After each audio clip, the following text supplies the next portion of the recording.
With Missy. Today I'm going to be whipping up these Cheddar Bay biscuits. Y'all, they're so good and simple. You'll never buy them in the package anymore once you make these for yourself. They're so good. So, gonna be some good eating, y'all. Hey guys, welcome to Mountain Cooking with Missy. I'm excited to fix these biscuits for you all. Everybody loves a good biscuit, I know that, but y'all, a garlic cheddar biscuit, or Cheddar Bay biscuits they're called, are the best. They're the best compliment. They're a great compliment to any supper, any kind of supper, whether it's a country supper or spaghetti, meatballs, whatever you want, seafood, whatever you want. These are good, and they're just a good alternative to regular old bread. And there's no yeast in them. These are just Cheddar Bay biscuits. They're often called Cheddar Bay biscuits, or a copycat to a Red Lobster biscuit. But I make these a lot. My family loves them. They're really simple, and they're really good, and they're quick. And I'm gonna make them, all that's in this, I will share the recipe. All my recipes are uploaded under my photo albums, and the photo album is titled Recipes.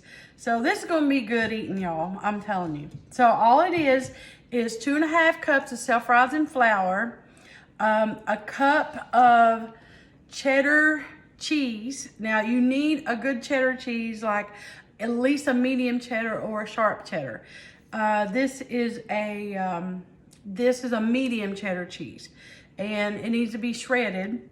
And it's going to be a 1/4 cup, which is a 1/2 stick of cold butter, and it's going to be a 3/4 cup of buttermilk. Let me get that.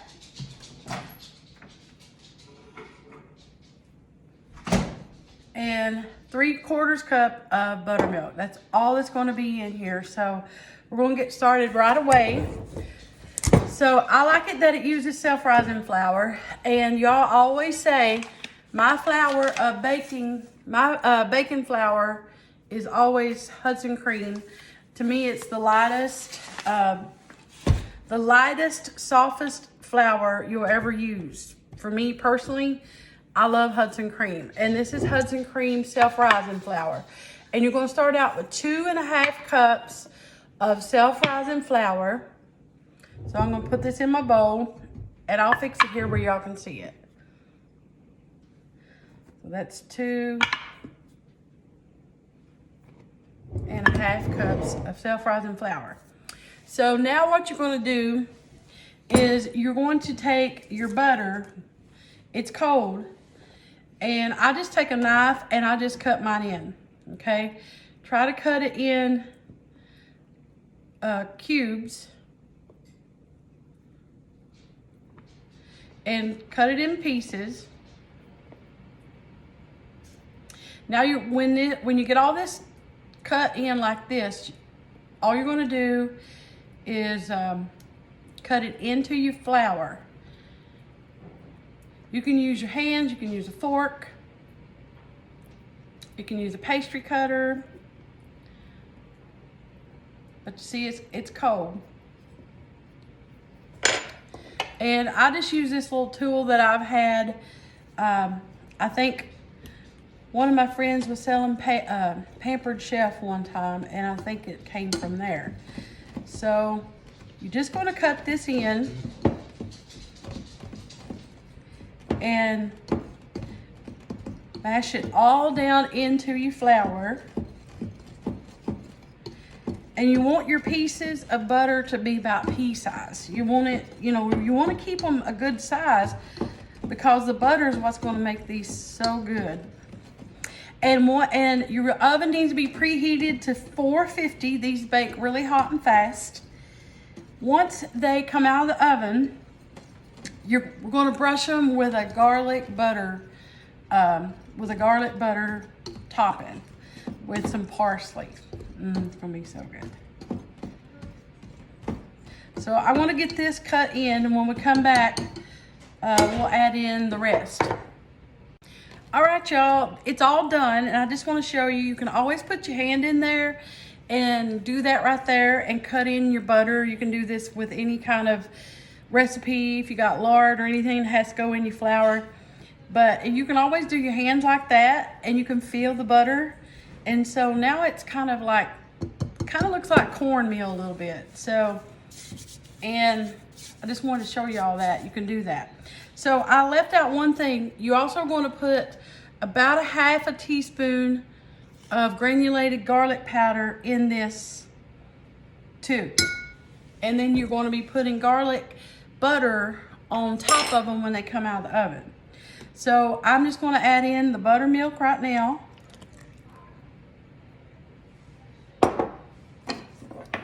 And I'm going to put in a cup of shredded cheddar cheese. Now this is about 2 cups, so, because I just shredded this. We shred our own cheese. You can get it cheaper if you buy it in the blocks, and it's cheaper if you can just buy it like that and shred it yourself. I have one of them attachments on my KitchenAid mixer that I can use as a shredder and shred my cheese. So you're going to stir this up.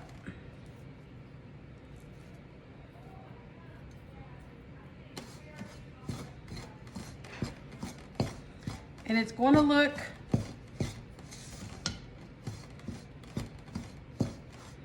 a little dry, so sometimes you just have to add a little more milk.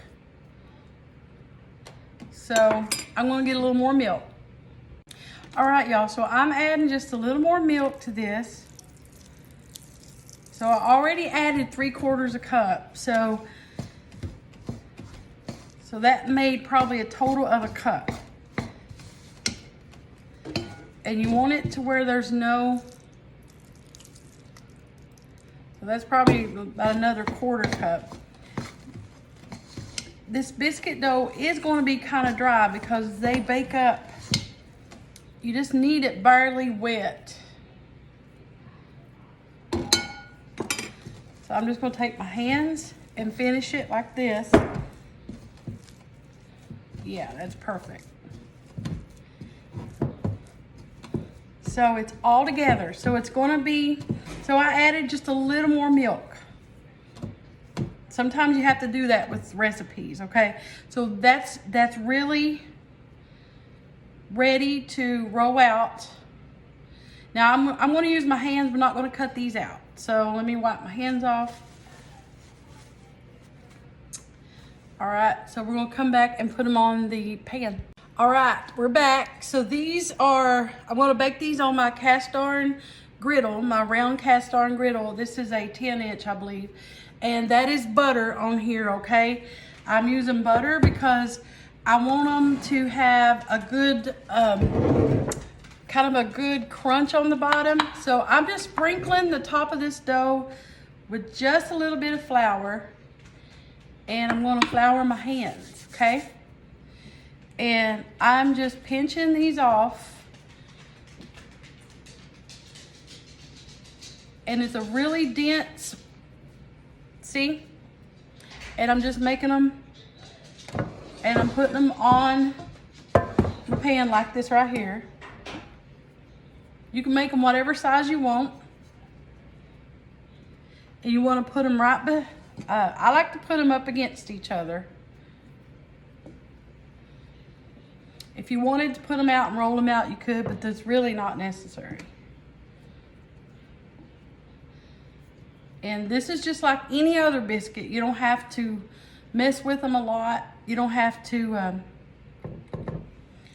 don't overdo them, because they're still going to be light. All right, so I'm going to finish these, and I come back, we're going to put them in the oven. All right, y'all, the oven just went off, and these are ready for baking.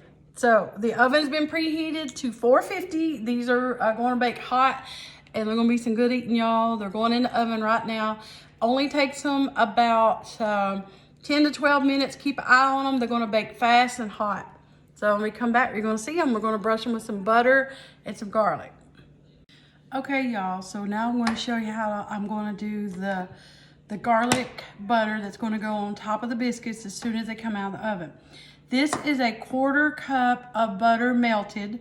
This is unsalted butter. If you want to use salted, you can. It really don't matter to me. And you're going to add a 1/4 teaspoon of garlic powder in here. And I just do a heaping. Okay, and you're going to do a 1/2 teaspoon of parsley. If you don't have parsley, you can leave that out. Or if you don't have parsley, you can do Italian herbs if you wanted, or Italian seasoning. So you're just going to stir that. Look at that. Now this is hot, so I just got it out of the microwave. And you're just going to stir it good. Make sure your garlic powder is dissolved. There ain't no little chunks left. If you wanted to do fresh garlic, you could do like a clove of minced garlic. But it needs to be really, you know, minced. But I use Costco's garlic powder, which to me is the best. I like it. I like it a lot. And I cook a lot. And so that's what it's going to look like. It smells good. So as soon as the biscuits come out, y'all, this is going to be brushed on top of them. So that is the garlic butter with parsley that you're going to put on top.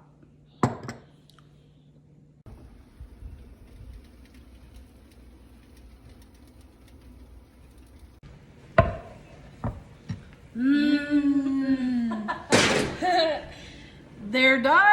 Look at that. All right, y'all. I did put them on broil. They're maybe 12 minutes is what they've been in there, and I did put them on broil. I usually always put my biscuits on broil. And as you can see, look at the bottom. So we're going to brush them with the garlic. Kenzie's over here drooling. Now, brush them quick while they're hot. Oh my goodness. Kenzie's over here waiting to get a bite. These are her favorite biscuits, besides my normal biscuits.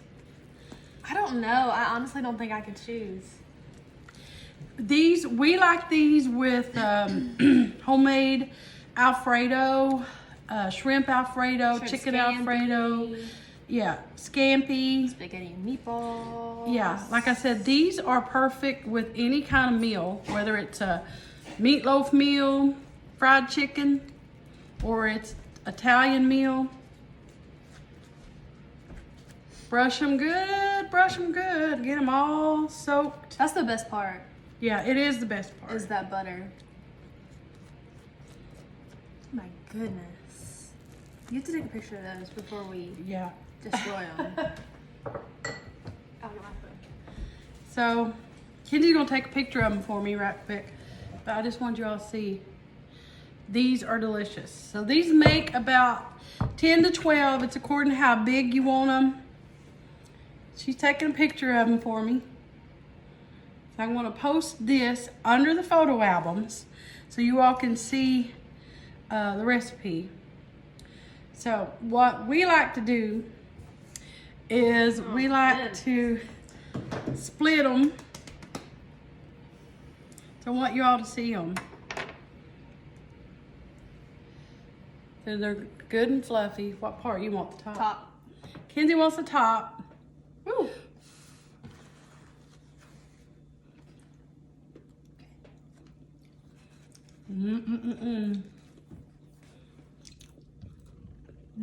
Oh, hot.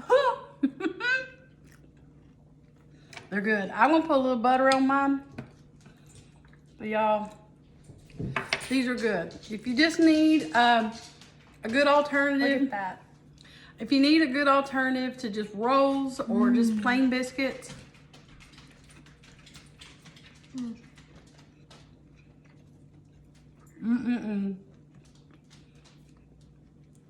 My goodness. They're good, y'all. So good. And simple.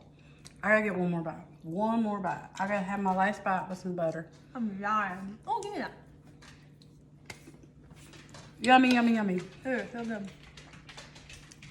Candy approved. These are her favorite. I could literally eat like 15 of those. Mm-hmm. So there you go, guys. Garlic cheddar biscuits. Some people call them Cheddar Bay biscuits or Red copycat. Yeah, copycat Red Lobster biscuits. But I tell you, these are simple. You all watch me make them. I will post them.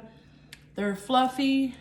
To me, I think they're better than the Red Lobster ones. What do you think? Because the Red Lobster ones can be a little thin, and they do use a mix. You can buy it. Yeah, you can buy it. And to me... Which we've tried the mix. Yeah, we have. This is literally better. Yeah, these are better. And the homemade ones are They're better. prettier too. Yeah, and yeah, they're prettier and fluffier. But these are delicious. If you make them, let me know, guys. Share this video. I appreciate it. Like my page. I got a lot of followers, but make sure you're not just following, that you have hit the like button That too. way you can get notifications Yeah. when we go live or anything. Yeah, that helps me out.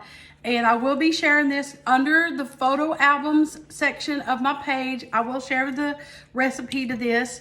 And I hope when y'all make it, let me know. I do have a group called Missy's Mountain Cooking Friends. And if you scroll down on the page, you'll see it. Just join that group. Whenever you make anything, share pictures in there, share recipes. That's what that's for. But y'all, these are good. These are so good. And they're best when they're hot, but you can always reheat them and put them in the microwave for a little bit, or wrap them up in some Reynolds wrap, put them in the oven for just a little bit and let them warm up, and they'll soften right back up. But I like the top, that little crunchy top with the butter. They're so good. Oh, good. All right, y'all. I'm going to have to quit. That's all I can have. But... it's so good. All right, y'all. Kenji's gonna pick it off. There they are. So, all right, guys, I'm gonna get off here. So, I hope you make them.